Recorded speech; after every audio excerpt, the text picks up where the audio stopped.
It's a quote by Robert Frost, and my mother-in-law was an English teacher, and this was actually one of her favorite quotes too. But it has actually described a lot of my life, where at times where you have a choice and you may take the route that's a little bit less traveled, and it really has made all the difference. So I really hope that first that you all will begin to see your lives in a similar way, that you'll always have choices and that it's okay to take the route less traveled at times, because it really can, it can make all the difference. And also, as I see myself as a aspiring runner, I don't know if I would consider myself, if there are real runners in the room, then I don't know if I would consider myself a real runner, but I am training for a 10K that's happening later in July. And I like running on the treadmill, but I like running outside much more, just because of the opportunity to see things, to see new things. And so I hope that my story begins to highlight some of those different routes that I've taken, and I hope that it helps you make sense of your own. So I've broken this talk up into three main parts. It starts with A Girl from the Louvre, and the second is Dr. Finished, and then the last is this well-rounded academician. So as you think about how to reference questions, it may be helpful to talk about the three sections, or as you think about your own story in terms of chapters or at least paths as part of going through the woods. That may be one way to think about it. So I am originally from St. Louis, Missouri, and the short for the Lou. And if you ever decide to visit, please stop by the Arch. It's kind of the iconic place to go in St. Louis. But I mentioned this for a couple of reasons. There were some things that happened in my early childhood that still shape who I am today. And I'm going to share those with you. And I hope that the key takeaway is that you'll remember that there are things that may have happened in your earlier years that may not have seemed that consequential at the time, but they have a way of showing up throughout the rest of your life. So I went to a elementary school that happened to be across the street from the Missouri Botanical Garden. That's the picture of the gardens that you see on the left, or the far left. And with that in mind, like, all of our lessons, like science lessons and things like that, were always connected to things that were happening at the Missouri Botanical Garden.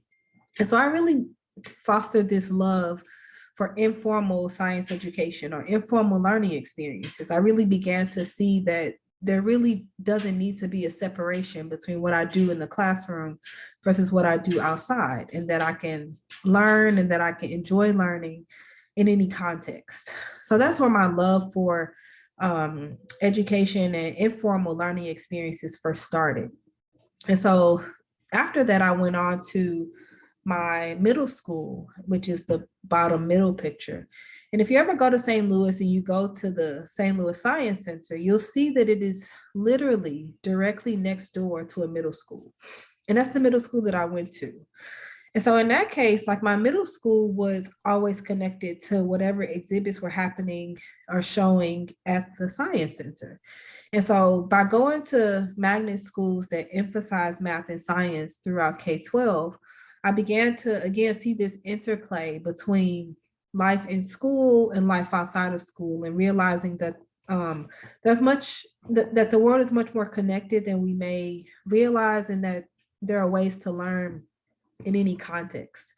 I went on to go to Metro High School in St. Louis. And so one of the inside jokes, if you ever go to the Lou, is people will always ask you, what high school did you go to? Like, it's like going to New York and people ask you about what borough, do you live there?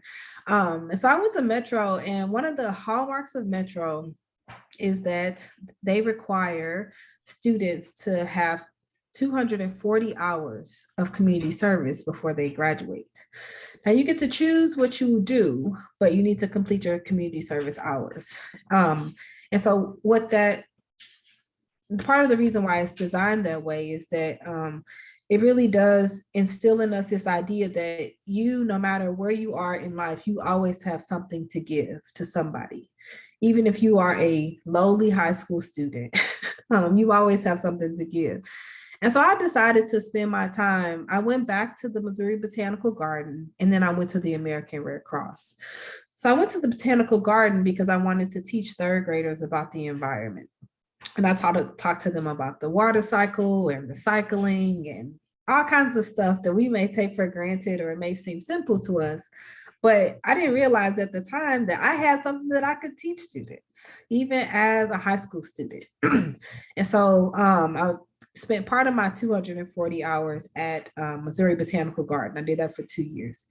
And then the last 2 years, I went to the American Red Cross. So at the Red Cross, I talked to high schoolers and usually girls that were in like juvenile detention centers about sexually transmitted diseases and all kinds of like healthy sex habits. So there was like two ends of a spectrum. But that was the place, like high school is where my love for education and for teaching grew. That's when I started to realize that I was fascinated by seeing the moments when students, kind of the light bulb comes on and you begin to, ideas start to click. And I started to see that in young children. I saw it in young adults, people that were practically my age, but just had a very different life story. And so my love for science education and STEM education was born there in St. Louis. With all of its ills and all of its stories, I'm still a girl from the Lou. And so when I look back on my own experiences, there are things about my childhood that I will never be able to forget and I will never let go of. And one of those things comes with, or it's related to this integrated view of informal learning experiences and realizing that no matter where you are, no matter how much you have or haven't accomplished, you always have something to give. And so I went on to, my last year in high school at Metro, my counselor piled me and three other girls in her Beetle and took us to Boeing. Boeing was having a Women in Engineering Day. Now, even though I went to schools that emphasize math and science throughout K-12, I don't remember hearing of engineering until I was a junior in high school, until she took me to this event. I don't know why she chose me and the three other girls that she piled in her little car, but I'm glad she did. So when we went to Boeing on their Women in Engineering Day, they took us all around Boeing and we saw all kinds of aircrafts. And not that I was ever fascinated by aircrafts, but I was fascinated by engineers. I was fascinated by people using like math and science and communication and teamwork, all kinds of stuff to like really address these societal challenges. And I left that day motivated. Like I realized how few women there were in engineering. And I left saying, I'm going to be an engineer. Like it's amazing how you can go from not hearing about anything and then you can have one transformative experience and it can change your life forever. Since then, I haven't thought about any other career path besides engineering.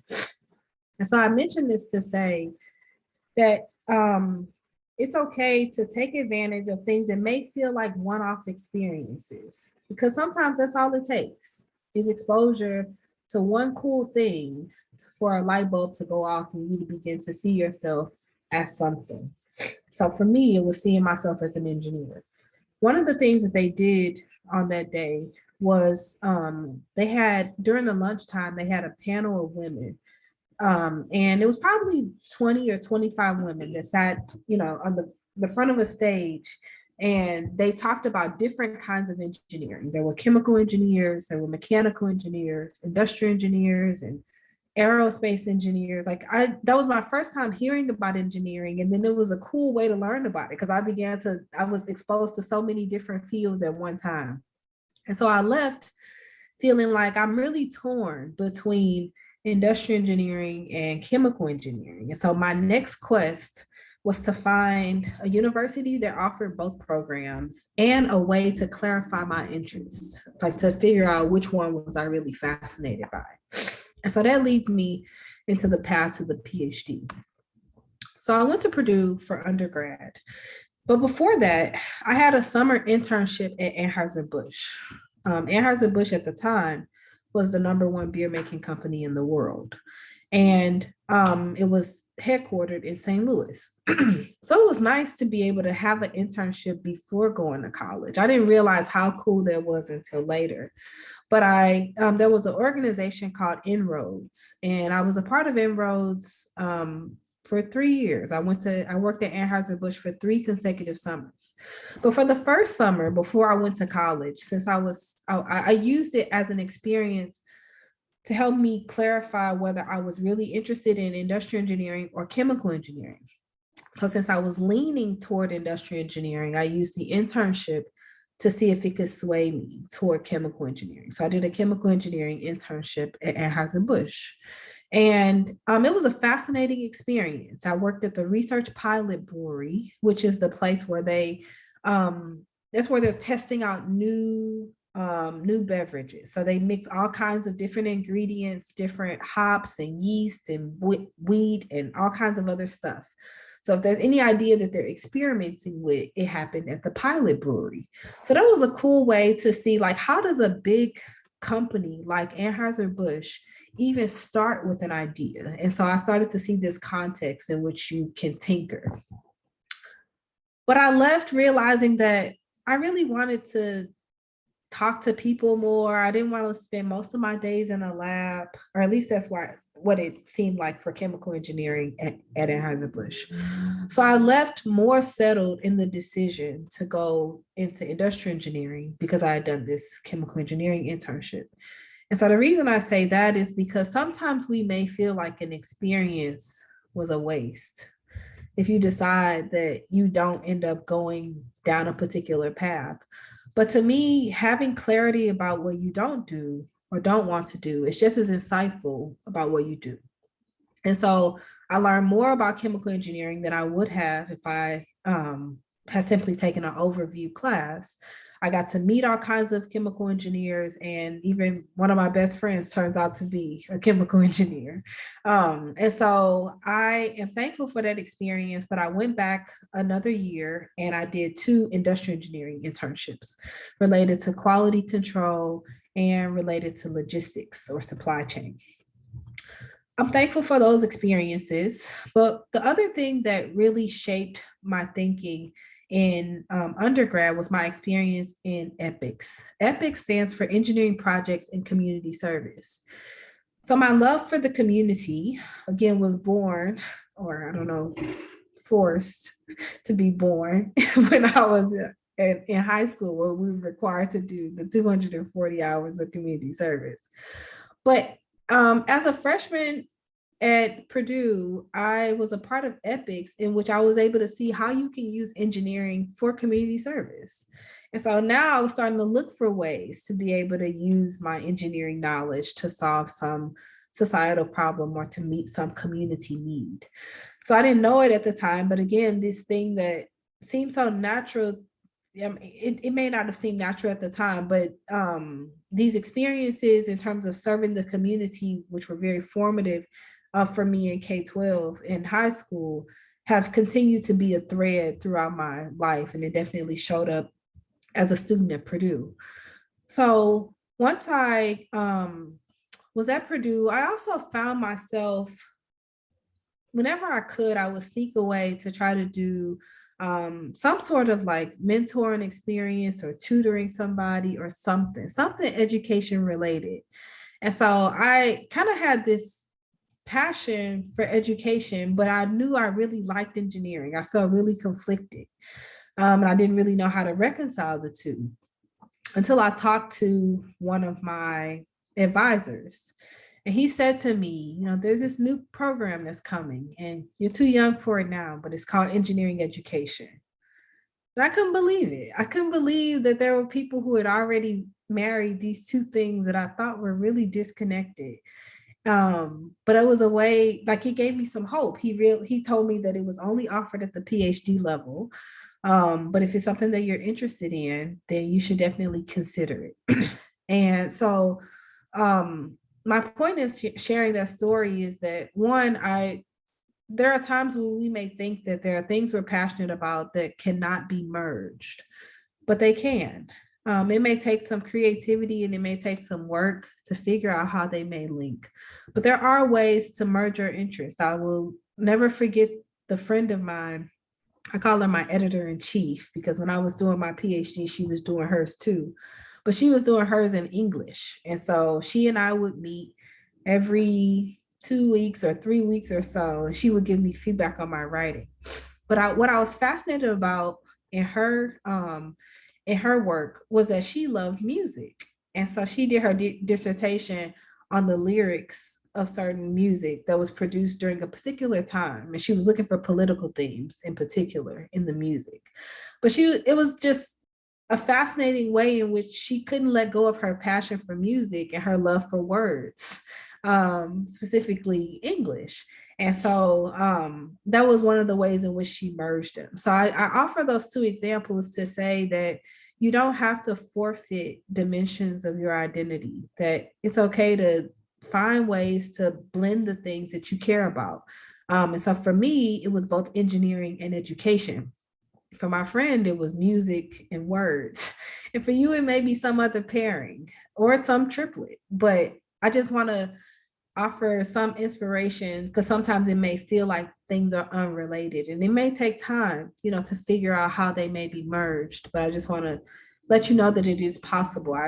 In my master's thesis, I used a simulation software that's often used in like manufacturing processes, but I used it to simulate the process of developing expertise, like in engineering, or as a way to see how well is the engineering curriculum doing at producing engineers that meet ABET standards. So my point is that like I'm constantly finding ways and looking for ways to be able to merge these things that I care about that may not seem related. Even now, as an engineering ed scholar, like there are things about my engineering background in terms of thinking of systems and processes and efficiency and quality that really hone like the way that I think about engineering problems and engineering education problems and even how I approach them.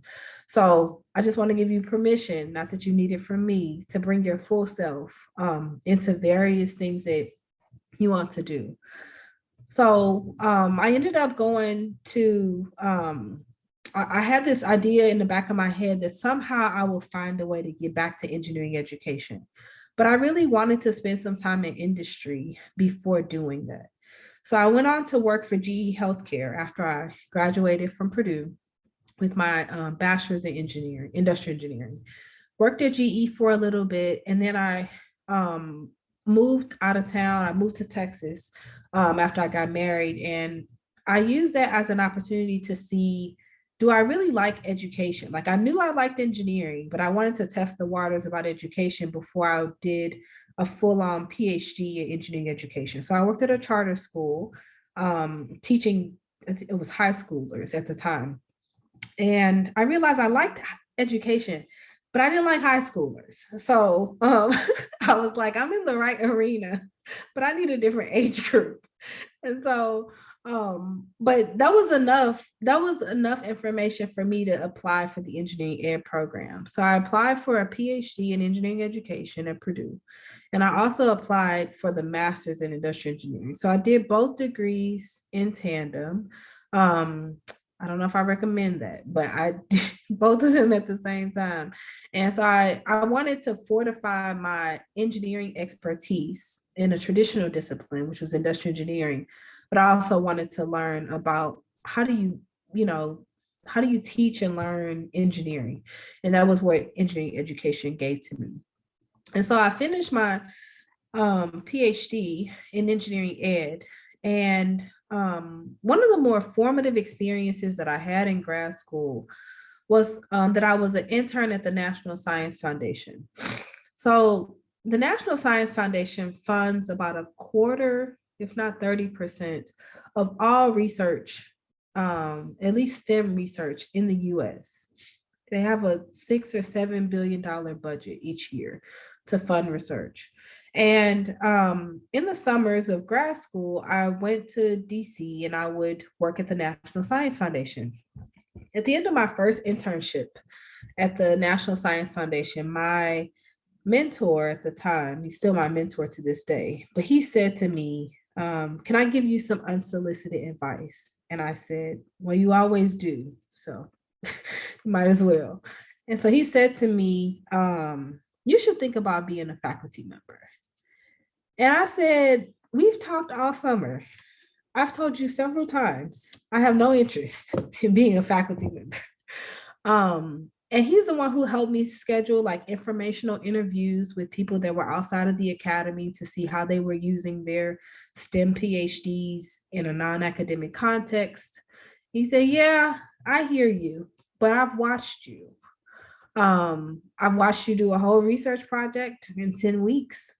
I saw you present. This was on the last day of the internship. So I just saw you present, which gives me some insight into how you would be in the classroom. You worked with an undergraduate researcher throughout the summer, which gives me some insight into how you might mentor. I think you have what it takes to be a faculty member. And I said, yeah. I'll think about it. And I did. And so I got to a point at the end of my PhD where I was torn. I had applied for this policy fellowship. It was a 2-year fellowship only for people with STEM PhDs. It's called the AAAS Fellowship. And I was fascinated by AAAS. And ever since I was like my first internship at NSF, I said, I'm going to be a AAAS fellow. If I don't do anything else, I'm going to be a AAAS fellow. So I applied for AAAS, but I was also doing a postdoc at Arizona State University. So one of the people on my dissertation committee was Ann McKenna, who's at ASU. And so I did a postdoc with Ann.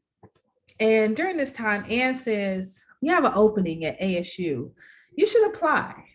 And I said, I've talked to you as well. I do not want to be a faculty member. And she says, I know you're not interested, but I want you to have options. And I said, I don't options. I'm going to be a AAAS fellow. And she said, yes, and you are very competitive, but you are a competitive applicant, but I just want you to have an alternative. So anywho, she encouraged me to apply.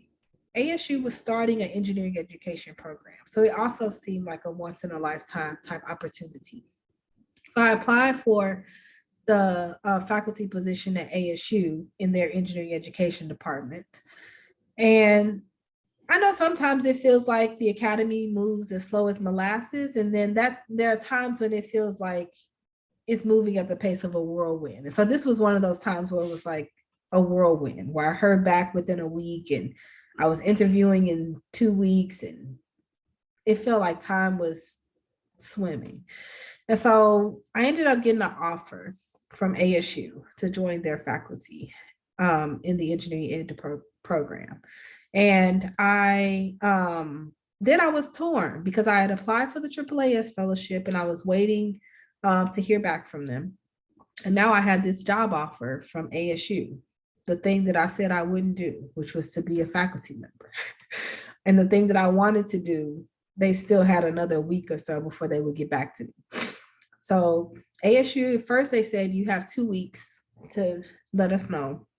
There was some budget issue that came up in the midst of that 2 weeks that cut my time in half.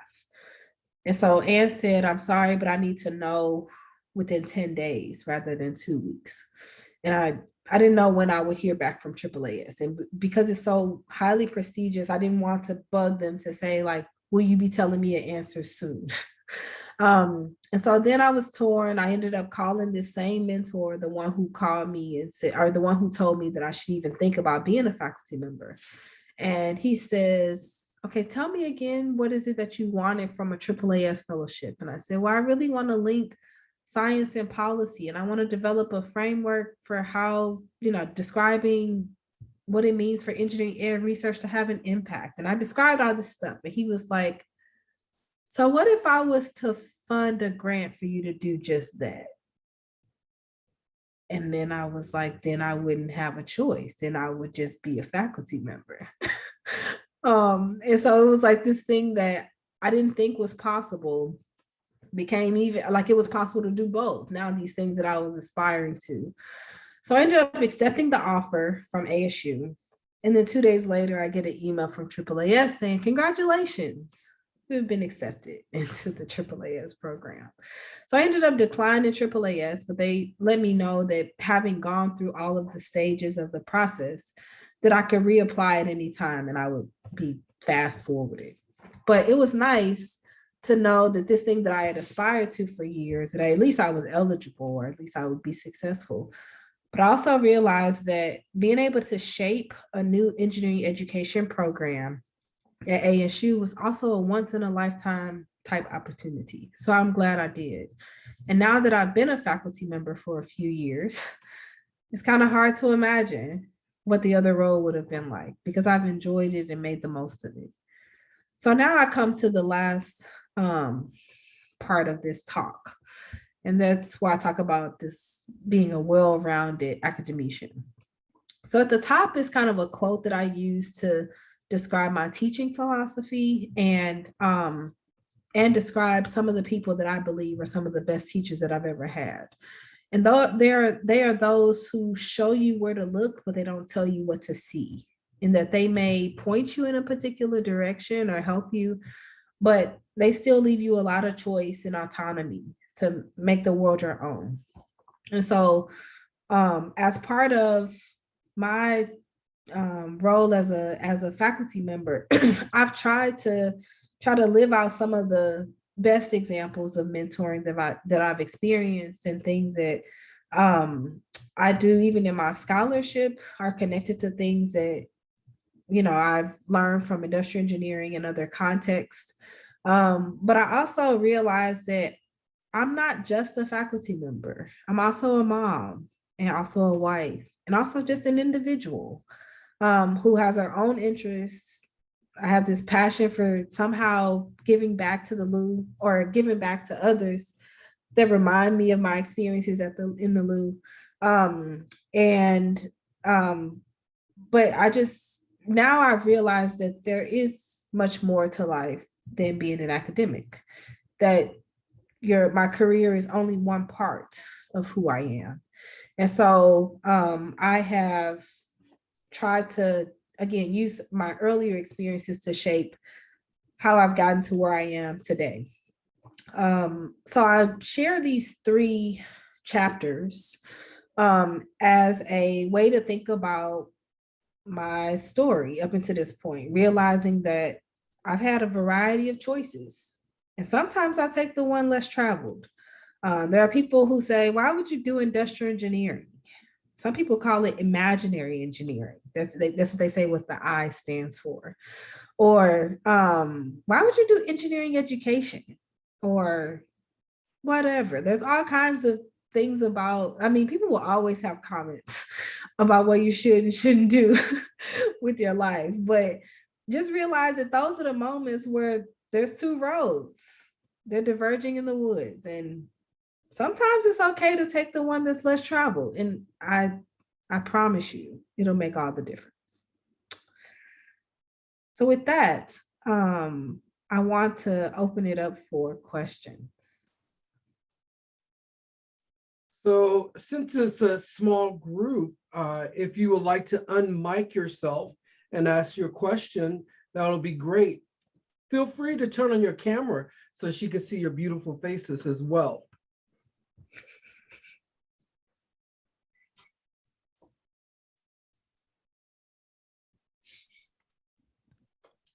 Hey, Jeremy.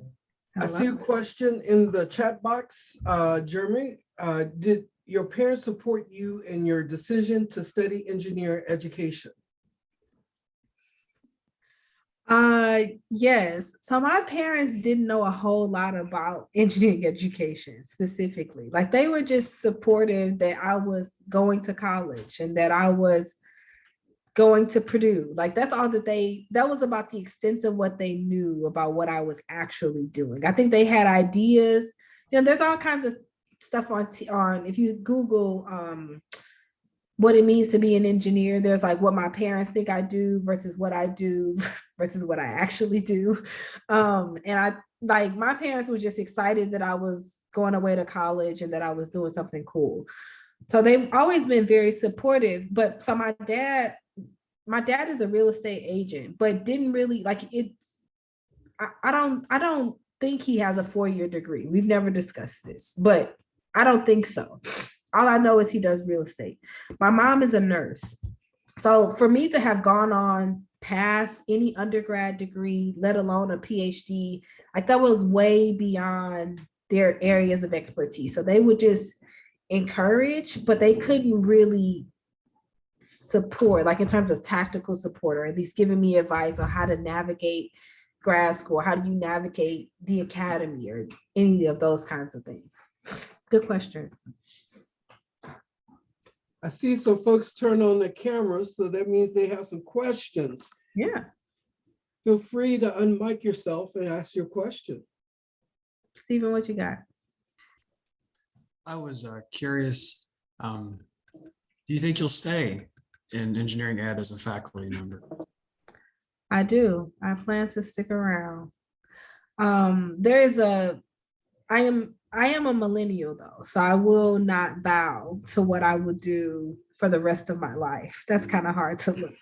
And I say millennial because people make jokes about millennials being non-committal and switching careers and stuff. But I have found ways to find variety within engineering ed and as a faculty member. And so that's what makes it that much easier to say yes. Excellent.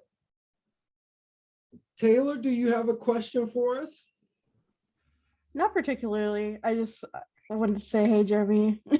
It's good to see you again. Good to see you. And I guess I do have a question. Is like, and you've kind of explained this to us before, or at least me in a one-on-one conversation, but I think it's like a good nugget of knowledge. But how do you tell the difference between something that you should pursue as a career path versus something that you should pursue on the side, adjacent to what you do as a career? Do you have an example of two things you're conflicted between? I guess like trying to figure out whether or not to situate myself in academia versus get a job outside of academia and just kind of have touch points at a university. Yeah. So I should probably say a little bit more about why I didn't want to be a faculty member and then why I ended up saying yes. And then try to answer your question a little bit more explicitly about how do you know? I don't know if you ever know, but you may have breadcrumbs. So one of the people on my dissertation committee was a man named Krishna Madhavan. And Dr. Madhavan asked me to do something that I think was probably one of the hardest things to do at that time. But I was about to defend my PhD, or at least I was within the next year, like I was about to go on the job market. And I said, Dr. Madhavan, can you help me find a position? And he said, well, what do you want to do? And I said, I don't know. And he said, well, I can't help you if you don't know. And he said to me, I want you to go home and get a blank piece of paper and write your job description, like write your own job description. And it was one of the hardest things to do because one, I'm afraid of a blank page. And to think like, it was hard to dream out loud at that point. Like the PhD is such a molding process, it's such a socializing process that it was like, do I even have thoughts? Do I have feelings? Do I have aspirations that I can't cite somebody else? And so it was hard to figure out like, should I write that down? It was me and my own blank page, and I was scared to write stuff, and so it was one of the hardest things he ever asked me to do. But it was also one of the most liberating things because it helped me to clarify, like, what are you interested in? Before, he said, we will use that as a point of comparison to every other job description that you come across, because now you have something that you can evaluate, use as a litmus test. It kind of like Alice in Wonderland, where it's like, if you don't know where you're going, anywhere will get you there. Like any path will get you to wherever, if you don't know where you're going. So once I did that, that's when I realized that I really do like research. and I keep finding a way into somebody's classroom. And so like just those two things alone let me know that there were some things about academic life that I didn't really like, which I can talk about in a second. But like the two main things I loved were wrapped up and ingrained in what it meant to be a faculty member. So then it was a matter of trying to find an institutional context that gave me like the work-life balance that I really wanted. So my point is that sometimes we have to get more clear about what do we like, or at least for now, realizing that nobody is signing away their life in blood. Like you can do something if you realize I hate this, then you can reapply and try something else. But once I had my blank page and I started to realize what are the things that bring me joy now? What are the things that fascinate me now? What are the things that frustrate me and make me want to solve the problem? Like, what are the things that keep me intellectually engaged? And so once I realized that those two buckets of things, what they were, then I realized there are certain types of career paths where that's more inherent. And so I guess if I was torn between two different places, I would try to find the places that naturally fit with the things that you are passionate about. Sometimes you can make things fit in other contexts, but there are other contexts in which it just naturally fits, like it naturally happens in those places and you won't feel like you're fighting an uphill battle. Just some of the reasons why I didn't really like, I wasn't really fascinated by academic careers was, one, I don't think I really understood them. As a undergrad and even as early career PhD student, I didn't know what my advisors did. I just knew they met with me once a week, but they always seemed like in a hurry or really busy or always in meetings. Like that was my perception of what it meant to be a faculty member. And it took me a while to see a couple of different versions of how to do this thing called faculty life until I began to see like, this is something that I could possibly do. So this mentor that I tell you about who was at NSF, his name is Don Millard. And so he had just come to NSF after being a faculty member for 25 years. So he had just finished his academic career and is now finishing his career at NSF. But it was nice to learn from him what he was like as a faculty member. And also this lady I'm telling you about, Ann McKenna, who was my postdoc advisor. And she was also on my dissertation committee. Between Ann and Don, I began to see two different models that was in contrast to what I saw among some of the faculty at Purdue, or at least those that I saw up close and personal. And that's what gave me some glimmer of hope that there was another way to do a faculty life besides the way that was deterring me from going in that direction. Good question. Hey, Mally. There is a question in the chat box. Okay. Is a postdoc position a good idea if I do not have a career in mind by the time I finish the PhD? I recommend postdocs to anyone, even if you are clear about your career path. To me, I know that a lot of the PhD process is intense, but it's definitely intense at the end. And so to me, like a postdoc is a way to catch your breath, to be able to kind of recalibrate and I guess come out of, I don't know, the grind that it feels like at the very end. It's a way to make, I don't know, a decent salary without having all of the responsibility that comes with a real PhD position or a position that calls for full-time PhD role. It also is a way to decouple like going on the job market from finishing your PhD, which both feel like full-time jobs to me. So, and it's another way to, sometimes you can experiment with an institution by doing a postdoc or with an individual. So that was how I tried out ASU, was by doing a postdoc with ASU. So it's a less commitment. So there's a lot of advantages, I think, to doing a postdoc, even if you are more clear about your career interests. Jermi, I am fascinated with your confidence. And I want you to speak a little bit, because being a woman, being an African American, being all the different things that you discussed, How did you build your confidence? How did you lean in? Where did that come from?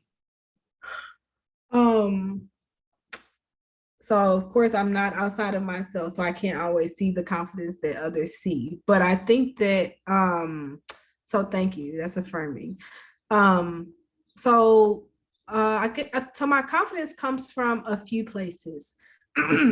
I I have part of it is personality, like some of it comes naturally, but there are some, so it's a nature and nurture combination. There are things that that I have experienced that feel like big wins in my life that kind of give you the sense that you can keep going, that when you realize that you've accomplished certain things, it can only inspire you to keep going. So in my case, like the fact that I was even accepted into a PhD program straight out of undergrad was like huge. Or so I was a direct PhD, but also applied to the master's at the same time. Or the fact that I got a internship before going to college, or the fact that I worked at the National Science Foundation or worked at Fortune 500 companies or whatever. Like there's like, as you continue to accrue certain accomplishments, like it gets harder to, it gets harder to not, it gets harder to listen to the imposter syndrome. And that like the imposter syndrome never goes away, or at least it didn't for me. And it still hasn't. I guess because I keep aspiring to things that are just beyond my reach. But it never goes away. But like the researcher in me looks at claims and evidence. So it's like, what am I trying to claim about myself? And do I have the evidence to support it? And when I look back on my experiences and my CV, I'm like, I do have the evidence to support it. So I can make certain claims. So my point is sometimes it's helpful to try the hard things. And even try the small things. But for me, it's trying the hard things. And then after you master the hard things, you're like, maybe I should do another hard thing. So I think that's where the confidence comes from. Awesome. Renee, I see your Yes. hand. Hey, Jeremy. Hi. What a cutie. Your little one's growing up so fast. Cheers. So in working with graduate students, across the board in engineering and a variety of departments, when we ask them, are you planning to go into academia or to industry? Some of the students' responses are, I don't want to go to an R1 school, so I might just go to, step down or below. Did you ever have that conversation with yourself, with others? And then what gave you the confidence to go for the R1 and knowing that you could do the grant writing and support fellow students? I mean, because that's, and especially now in this day and age, that's a concern some of the students have. Mm-hmm, sure. So there's a couple of things that led me to go the R1 route. One, I was made as an engineer at an R1 institution. So by being a student at a place like Virginia Tech, like you are socialized and immersed in the R1 context. So that demystified R1 schools a little bit for me by having gone to R1 schools for all of my education. I also, again, on that blank page, I looked at what are the things that bring me joy in ways that other things don't. Like if I could offload certain aspects of my life, what would those be? And what are the things that I would be sure to keep?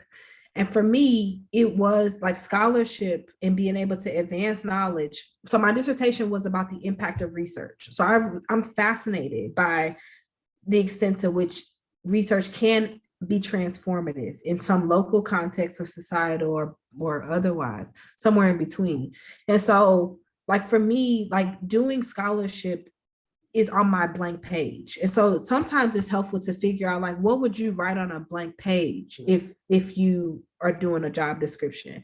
And if you're like scholars, like writing proposals or writing research ideas is not something that is thrilling to me, or is not something that I really want to be a core of what I do, then you may want to revisit other types of institutions where that's not central to the role.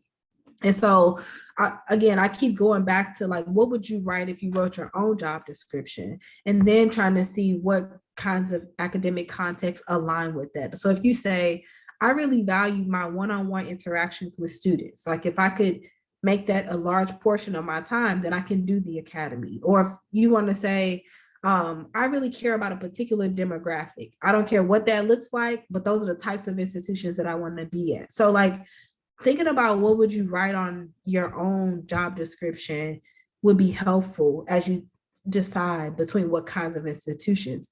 But also realize that by having been a student at Virginia Tech, a research intensive institution, then you don't have to be afraid of R1 institutions. But that also doesn't mean that you have to go to an R1 institution or that anything other than an R1 is beneath you or some demotion. Like I guess, give yourself permission to do the things that align with things that you value and the impact that you want to make in the world.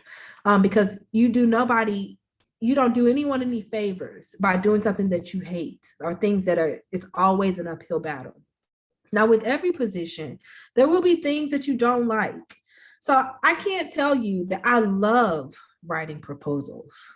I just love seeking grants. Like for me, if they would just give me the money, like just trust me. Like there are times when I want to send them a video and say, just trust me. I have a good idea. Just give me the money. But I realize that that's not how it works. So I guess I don't want to paint the picture that every aspect of your role is something that you'll love. And so sometimes it may come off that, oh, this person has multi-million dollars in grants. She must love grant writing. No. It's necessary for me to do the thing that I actually enjoy. So I hope does that answer your question? Does that help? Yes, but I think also, I think you're a good role model for those who see how you do that work-life balance and can do the R1 stuff as well as. And there's some departments, some faculty in some departments who struggle with being able to do that. Sure. And for a variety of reasons, right? I mean, that's just, we all have challenges anyway. Yeah. So leading from there, then, yes, we all have to do the things that we don't like to do to enjoy do the things that we enjoy. Do you try to schedule on a regular basis, whether it be once a week, once a day, doing something in your professional life that does continue to feed that joy? Are you deliberate? Yeah, I am. So,